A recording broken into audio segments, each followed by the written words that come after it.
ഉമ്മ, ഞാൻ എന്റെ പഴയുടുപ്പുകൾ കവറിലാക്കി അലമാരയിൽ വെച്ചിട്ടുണ്ട്. അതിന്റെ കൂട്ടുകാരി നസ്രീന് കൊടുക്കണേ. ഈ കളിപ്പാട്ടങ്ങൾ നമ്മുടെ കുഞ്ഞു വാവക്ക് കൊടുക്കണം. എന്റെ കുറ്റിയിലിട്ട് വെച്ച പൈസ ഉമ്മച്ചി സാധനങ്ങൾ വാങ്ങാൻ എടുത്തോ. ഞാൻ പോട്ടെ. എന്റെ പൊന്നു മോളെ, എന്റെ പൊന്നു മോളെ. ഞങ്ങളെ പോലെയുള്ള കുട്ടികളെ ബോംബിട്ടും പട്ടിണിക്കിട്ടും കൊല്ലുന്ന ഈ ചെകുത്താന്മാരുടെ ചെയ്തികൾ നിസ്സംഗതയോടെ നോക്കി നിൽക്കുന്ന ഈ ലോക മനസാക്ഷിക്ക് മുൻപിൽ എനിക്ക് ഈ വിഷയം അവതരിപ്പിക്കണ്ട. കാലിക പ്രസക്തമായ ഈ വിഷയം അല്ലെങ്കിൽ പിന്നെ ഏത് വിഷയം? കുമാരന്റെ പാട്ട്. കുമാരൻ പാടും. കുമാരന്റെ പാട്ട് കേട്ട് മണ്ണിനടി കിടക്കണ ചേറും ചാറും പൊന്തും. മണ്ണിട്ട് നികത്തിയ പാടത്ത് പൊന്തി വരുന്ന ബിൽഡിങ്ങിനേക്കാൾ ഉയരത്തിൽ നെൽക്കതിരാൾ ഇങ്ങനെ ആടിക്കളിക്കും. ഇങ്ങക്കറിയോ, ഇതൊക്കെ എന്റെ സ്വപ്നം. ഇനി നമ്മളെ കുട്ടികൾക്ക് നെൽക്കതിരും പാടോ എന്താന്ന് കൂടി അറിയാത്ത കാല വരാൻ പോണേ. പക്ഷേ കുമാരൻ പാട്ട് നിർത്തൂല.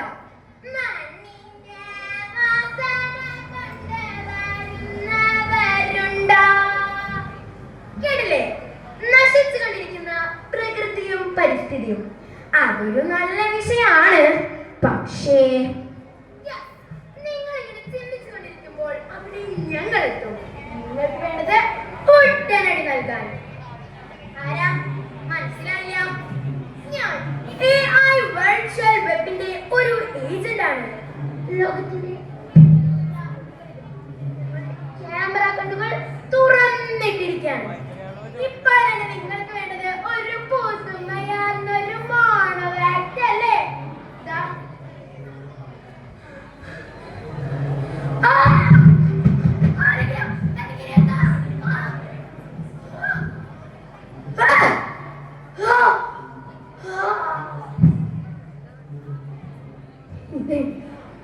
എന്റെ മോനെ വലിയ ആളായിട്ട് ഞങ്ങളെ പൊന്നു പോലെ നോക്കെന്ന് പറഞ്ഞതാ.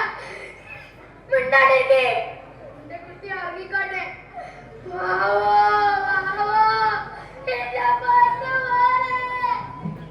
ഇത് ഓരോ മാതാപിതാക്കളും ഭയക്കുന്ന മഹാവിപത്ത്. ലഹരി, ലഹരി, സർവത്ര ലഹരി. കൊച്ചു കുഞ്ഞുങ്ങൾ രസിക്കുന്ന മിഠായികൾക്കുള്ളിൽ പോലും ലഹരിയുടെ വിഷവിത്തുകൾ വാങ്ങുന്ന ലഹരി മാഫിയ.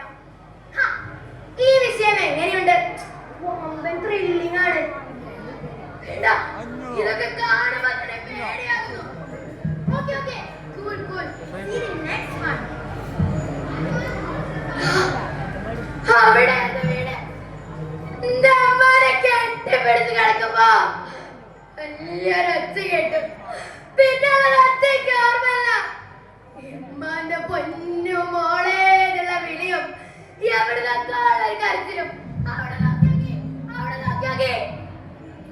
ഉമ്മണ്ടാവും, ഇപ്പണ്ടാവും, എല്ലാരും പോയേ. ഈ മണത്ത് എങ്ങനെയുണ്ട്? വമ്പൻ ഹിറ്റാകും. വേണ്ട, ഇതൊന്നും കാണരുതെന്നും കേൾക്കരുതെന്നും കരുതുന്നവരാണ് ഞങ്ങൾ. ആയിരിക്കാം. പക്ഷേ ഇപ്പോഴത്തെ ഏറ്റവും വലിയ വിൽപ്പന ചരക്ക് ദുരന്തങ്ങളാണ്. എത്രയും വലിയ ദുരന്തങ്ങളെ ഞങ്ങൾ അതിജീവിക്കും എന്ന വിശ്വാസത്തിൽ ദുരന്തങ്ങൾ ഇല്ലാതിരിക്കാനുള്ള മുൻകരുതലുകൾ ചെയ്യാത്തവരോടുള്ള പ്രതികരണമായി മാറണം നിന്റെ മോണോ ആക്ട്. വേണ്ട, ക്യാമറ കണ്ണുകൾക്ക് മുന്നിൽ ദുരന്തങ്ങൾ പകർത്തുന്നതിന് മുൻപ് ഒന്ന് കണ്ണു തുറന്നു നോക്കേ. അതെ, അതിൽ നിങ്ങളുടെ മക്കളുണ്ടാകാം, നമ്മുടെ അച്ഛനമ്മമാർ, എന്റെ സഹോദരന്മാരുടെ തളം കെട്ടി നിൽക്കുന്ന രക്തത്തിൽ തൊട്ട് എനിക്ക് മാണവർ